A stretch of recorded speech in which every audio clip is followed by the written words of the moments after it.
नमस्कार मित्रांनो, आपल्या सर्वांनाच माहिती आहे की 30 नोव्हेंबर हे जवळ येत आहे आणि 30 नोव्हेंबर म्हणजे पेन्शनधारकासाठी एक महत्त्वाची डेडलाईन. तर कशासाठी 30 नोव्हेंबर हे जरुरी आहे?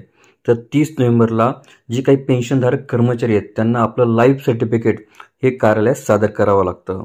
त्याच्याशिवाय त्यांना ते पेन्शन मिळत नाही. चला आता बघून आपल्या व्हिडिओकडे आता बघूयात की नेमकं सविस्तरमध्ये काय करायचे. दरवर्षी जीवन प्रमाणपत्र हे सरकारी पेन्शन कर्मचाऱ्यांसाठी अनिवार्य ठरलेलं आहे.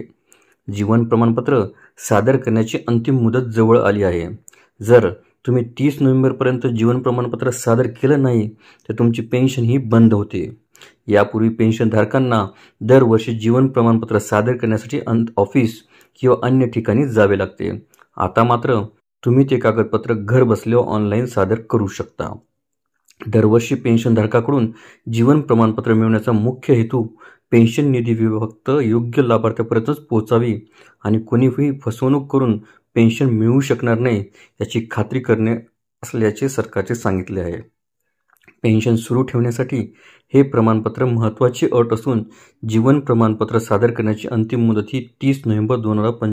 व्हिडिओला सविस्तर बघण्यासाठी कृपया डिस्क्रिप्शन बॉक्समध्ये दिलेल्या लिंकवर क्लिक करा आणि संपूर्ण व्हिडिओ पाहावा.